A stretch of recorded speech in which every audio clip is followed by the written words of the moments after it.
Nilamon ng apoy ang 15 bahay sa Pasay City. Dobleng dakok yan sa isang pamilyang nagluluksa. Kasama kasing nasunog ang bahay kung saan nakaburol ang kanilang kaanak, pati ang kabaong at pinaglalamayang labi. Natagpuan namang patay ang isang lalaking nangungupahan sa isang nadamay na boarding house. 40 pamilya ang nasunugan. Iniimbestigahan ng BFP ang pinagmulan at halaga ng pinsala ng sunog na umabot sa ikatlong alarma. Maging mapanuri sa pagbili ng gamot at supplements, bistado sa Pampanga ang paggawaan ng peking vitamin C syrup na ang gamit sa paghahalo ng mga sangkap, washing machine. Yan at ang paalala sa kung paano matutukoy na peke o hindi ang bibilhing gamot sa report ni John Consulta. Exclusive. NBI ha! Dito lang po, NBI po, magandang umaga po. Meron po kami pagkuwaran dito. Para dyan sa mga kasama rin namin ng FDA.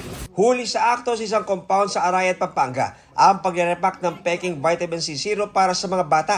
Nadiskubre ng NBI Region 3 ang paggawaan nang magsubong ang isang dati nitong empleyado. Halos 400,000 pesos na halaga ng nakaboteng peking vitamin C syrup ang nakumpiska. Walang bitamina talagang nakukuha rito. Ito pambata pa. Siyempre ang bata madaling magkasakit. Madali yung mababa pang immune system nila. Kaya nag-expect sila na makakakuha nga nitong vitamin C. Wala pala.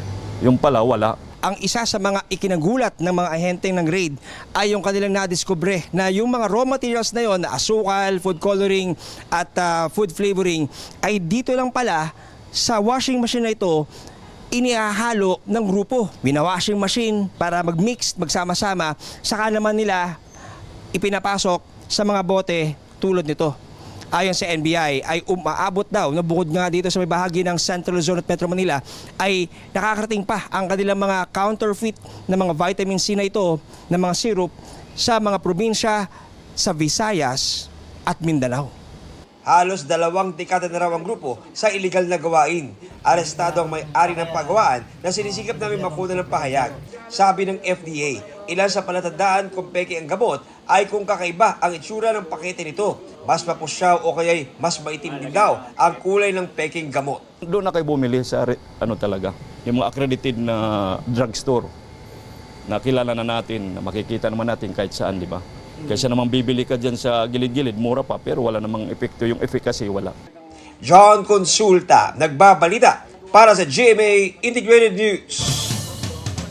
Inaalam na ng Land Transportation Office ang may-ari at driver ng SUV na may plakang number 7 na pang-senador matapos iligal na pumasok sa EDSA bus lane. Sir, sakit lang po, sakit lang. Sakit lang, sir. Naabante mo eh. Sakit lang. Tinangkapan ng SUV na tumbukin ng sumitang enforcer ng Special Action and Intelligence Committee o SAICT ng Department of Transportation. Hindi kita sa video kung may senador na lula ng SUV pero nakita ang mukha ng isa nitong sakay. Umatras ang SUV sa katuluyang sumibat papalayo. Ayon sa LTO, peke ang license plate dahil wala itong security feature na meron sa mga lehitimong plakang pang-senador. At walang ganitong plakang in-issue sa naturang modelo ng SUV. Agad daw ipitatawag ang may-ari at driver nito oras na matukoy. Sabi naman ni Senate President Cheese Escudero, kung senador nga ang may-ari ng SUV, sana magkusa na itong iharap ang nagmaneho. Kailangan lamang naman nila i-presenta yung sarili nila, magbayad ng fine, at kung may paglabag dun sa paggamit ng protocol plate ay isurrender yung protocol plate. Clearly may nilabag sa na batas yung SUV yon na dapat panagutan. Natuklasan ng COMELEC na may 1 milyong nagpatala para sa eleksyon 2025 na doble o higit pa ang rehistro. Ayon sa COMELEC, nasala ang mga yan mula sa mahigit 68 milyong botante gamit ang Automated Fingerprint Identification System. Aalisin na raw sila ng COMELEC mula sa voters list bago isagawa ang 2025 national and local elections at Bangsamoro parliamentary elections. Posible rin daw silang maharap sa election offense. Iimbestigahan pa rin daw ng COMELEC kung bakit may nadobleng rehistro. Maaari raw na may nagpa-reactivate pero nalista bilang new registrant o kaya'y nalipat ng tirahan pero di agad na ipagbigay alam sa local COMELEC office. Bago pa makapasok sa Philippine Area of Responsibility ang bagyong Marce, binahana ang ilang bahagi ng Davao City. Hanggang bewang ang baha sa barangay Panakan nang umulan noong Sabado. 7 magkakaanak ang inilikas sa covered court. Ayon sa Davao City Disaster Risk Reduction and Management Office, bumaha dahil sa kapal ng silt sa creek at bumarang basura sa drainage. Tinanggal na ang mga nakabarang basura at inirekomenda sa barangay na ipatanggal sa DPWH ang debris mula sa creek.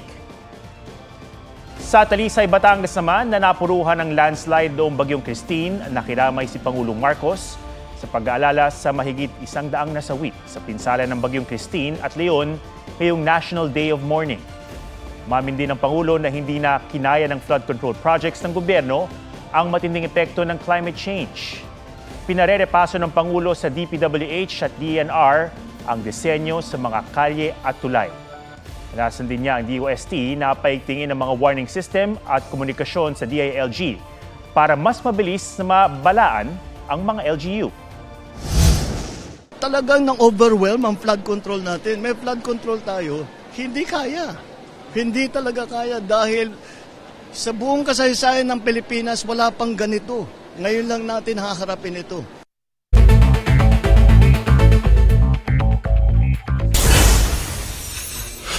Lookout Bulletin Order laban sa 7 opisyal ng Office of the Vice President, hiniling ng Kamara sa Department of Justice. Layo nitong i-monitor sakaling may lumabas ng bansa sa mga opisyal at mapatingnan din kung may outstanding warrant sila.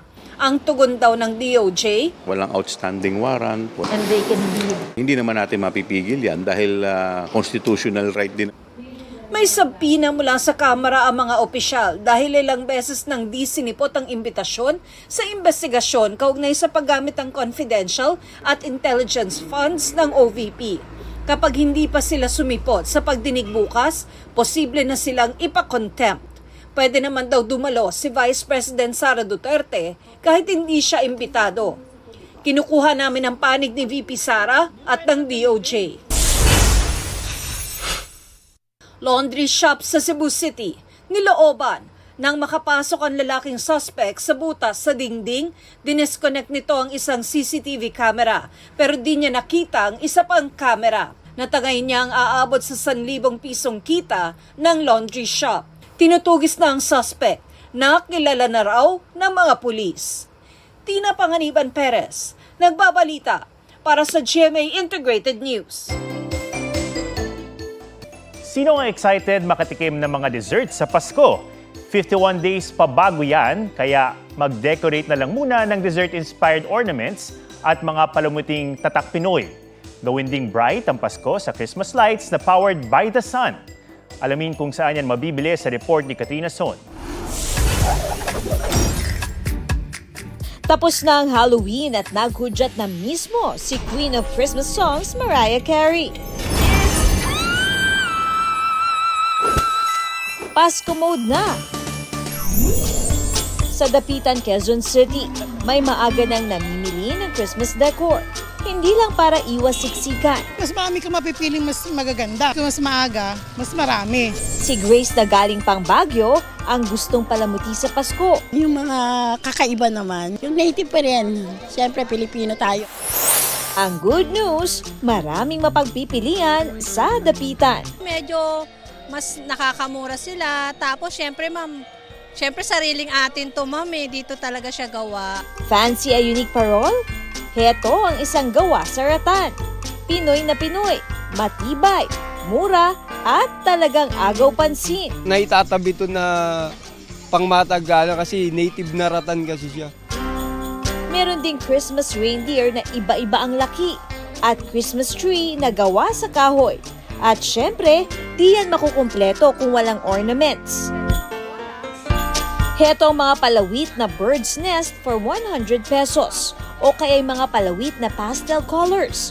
Pwede ring mabusog ang mga mata sa dessert-inspired ornaments tulad ng donuts, ice cream, cupcakes at candy cane. 3 for 100 pesos. Samahan nyo na rin ang Christmas lights na eco-friendly pa raw. Para naman daw mas ligtas at syempre tipid sa kuryente, meron na rin ngayong tinatawag na solar Christmas lights.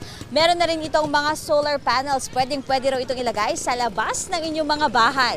At maaari ring lagyan ang ilalim ng Christmas tree ng gift boxes na gawa sa sinulit. Para todo na ang inyong pag-spruce up for the holidays. Katrina Son, nagbabalita para sa GMA Integrated News.